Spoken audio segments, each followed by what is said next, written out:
Welcome back to Who Win, and we are back to the monthly Who Wins. I got two different monthly Who Wins going this week, based off the monthly theme, and it is again we are continuing on with the Akatsuki versus the Espada. The Akatsuki organization from Naruto, the Espadas from the manga Bleach, and we did hate on he as the first one. He did not do very well. So now we're going to see if Zetsu, or friendly, lovable, cannibalistic plant man, will fare any better. Now, Zetsu is a very interesting individual because he's actually two individuals. He is the white Zetsu and the black Zetsu. Both of them do have their own sets of abilities. They technically have access to all the chakra elements, but we don't really see it that much outside of the wood release that they have because of the Hashirama cells being a part of them.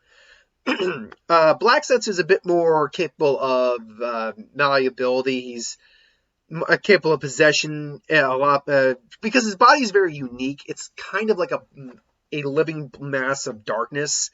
He's capable of possessing others and using their techniques for them and against, or with them and against them, controlling their bodies. But a person's will is strong enough that it won't work. And I can tell you right now, most of these Espada's wills are probably strong enough to counteract that effect.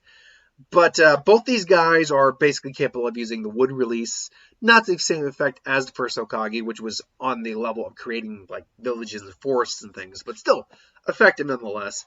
White Zetsu has mass regenerative capabilities, as does Black Zetsu, but White Zetsu particularly. The only reason he was finally taken down is because Sasuke had OP techniques with Susanoo and Amaterasu. Excuse me. So, mass regenerative capabilities, transforming capabilities, capable of really mimicking someone's voice, their personality to some degree. Also capable of lodging spores on certain individuals, and when those spores erupt and, sprout, if you will, they turn into the white mass similar to his actual body structure and absorb the chakra of other individuals, or the life energy of them. They're not really frontline fighters out. They're capable of merging with plants and things along, and the environment, things along those lines.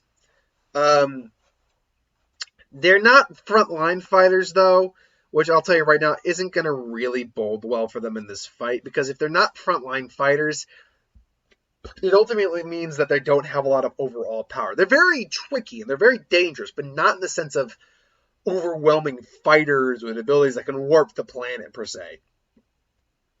Oh, excuse me. Just had dinner. So if we go down the list from, Espada's 10 to 1, 9 through 0, we start with Espada number 9. Anirana? I can't remember exactly, but he's Espada number 9. Now, in terms of just pure power and abilities, like he's got all the Espada have a level of super speed known as Sonido, or I believe it's like faster than sound. It translates to something along the lines of sound, speed of sound, something along those lines. But except for Yami, Yami probably does, but we never really see him demonstrate it. Excuse me as I crack my neck real quick. But Anirana is interesting. He is the last of the previous generation of Espada, which is why he's only at number 9. He's actually, I don't have the picture up here, unfortunately, because there's just only so many pictures I can put up here. But he's actually he's actually two individuals in one. There's like two little skull heads underneath this helmet. And his ability is basically to absorb and eat hollows and take on their abilities. And one of the hollows actually ate a former Shinigami, Kai and Shiba, which allowed him to take on his abilities, training, and sword. Now, when he goes into his release, or Resurrection, he takes on this giant gelatinous jellyfish blob thing, which is like a combination of all the hollows he's eaten.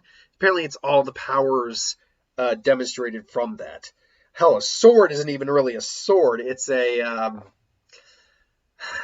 weird parasitic leech thing. I really couldn't say what it is.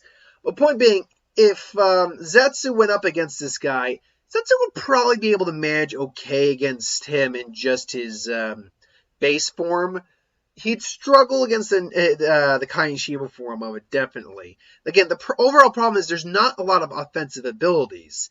And quite frankly, most of the Espada have power on the level of just wiping away the spores, or just when the spores activate, they'll just power up and like incinerate them with sheer power. So I don't really consider the spores an effective strategy in this case. Really, Zetsu's biggest strategy is going to either be try to use wood release or try to just use their wood release while merging with the floor or merging with the ground. And unfortunately, once we get into the higher levels, it's going to become very clear that Zetsu just doesn't stack up to these guys. Now, number 9 he could possibly beat. Possibly. But unfortunately, I have to go with number 9, simply for the fact that once he releases his Resurrection, it's too much power at that point where he can fire a Sarah, which is essentially an energy blast, and wipe out Zetsu, because there's only so much that Zetsu could regenerate from. And that's pretty much be all she wrote. And once we get into the later individuals, that's pretty much just going to be the same case with Syalza, Raparo, Espada number 8. Again, he's more powerful than number 9, which makes it even more difficult. Now, he wouldn't have the advantage of setting up a room where Zetsu's abilities don't work. He doesn't have that advantage. So he wouldn't be able to just you wouldn't be able to just overwhelm him like that, like you did, and just completely drain him dry. But at the same time, all he has to frankly do is go into his Resurrection, which allows him to copy you spread out black substance that allows him to create duplicates of his opponent, or just capture his opponent, make a voodoo doll, and just break all the organs in him. That said, though, that might not work as well due to the fact that neither Zetsu's have actual organs. But that said, he can still fire Seros and again, the fact that these guys can fire Seros and these guys don't have Zetsu does not have a very offensive capabilities beyond the wood release really doesn't bode well for him. Oh god, I can never remember this one, but he's number 7. He's considered to be the fastest one by his own admission. So right there, he could easily just take off Zetsu's heads, no problem. Or, if that doesn't work, he can easily go into his Resurrection, which, it's like translated into Witch Doctor. He turns into like this weird pumpkin with eyes, and whatever the eyes see and put a stamp on, he controls them. So they wouldn't know what to deal with that, and they'd lose straight out to him. Grimmjow, and especially in his Resurrection, would wipe the floor with them because of his sheer brutality and power. This guy's able to just level playing fields without any real issue whatsoever, creating giant energy claws that rip through the sky, giant bullets that fire out of his elbow that can pierce individuals and blow up freaking pillars of stone. Grimmjow was just brutal. Then you go into Niaratora and his Resurrection. Look, this guy also actually had some pretty solid regeneration. He lost an arm, he was able to grow it back. And then you have these giant F-off sides that he has. It's just not something, once you get to these levels of power, it's just not something that Zetsu is able to comprehend. Ukiura, Sturmer number 4, I mean, even in his base form, you could easily take on Zetsu. You could already blitz him with his Sonito. He's more than capable of using a Sero pretty easily, just blasting with his finger. He's very skilled swordsman. Then his Resurrections, Muraga, I can't remember the name of it, but it's translated more or less into bat. And allowing him to fly, energy lances. He's the only one with a second release, which basically makes him look like the devil almost. Which at that point, he could literally nuke an entire playing field. Tia Haribel, she again is the third strongest Espada, capable of manipulating water in a Resurrection form. Cascada, which also I believe allows her to create boiling water as well. Hell, she was more dangerous. I actually thought she was legitimately more dangerous in her sealed form because she was using a lot more of her energy. Her blade is hollowed out in the center, which allowed her to just concentrate energy and arc it and just fire blasts of it. Haribel would just wreak havoc on Zetsu. Now, Zetsu, that being said, being partly plant-based, the water might not have hurt Zetsu that badly, but the amount of energy plus her sword would be a different story. Yes, being bifurcated wouldn't be an issue, but being cut in half, that might still be an issue. Baragon would just wipe the floor with him. Baragon doesn't even really need to go into his Resurrection to beat him. He can just, because he has a time dilation field around him, things slow down around him. It's basically one of those things where none of Zetsu's attacks would really hit him. And even then, let's assume they did, and it wouldn't hurt him to the point where he's like dead.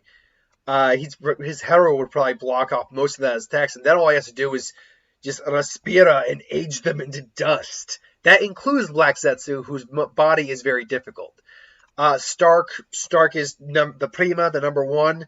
He can literally fire a cascade, multi-shot of Ceros, energy blasts that explode like bombs, pretty much. Then, of course, there's the wolves, which we haven't got to yet with Carrie. We just got to the episode where Aizen got released and the visors showed up. So Carrie's loving this. I'm glad she's loving it because it is one of my favorite animes.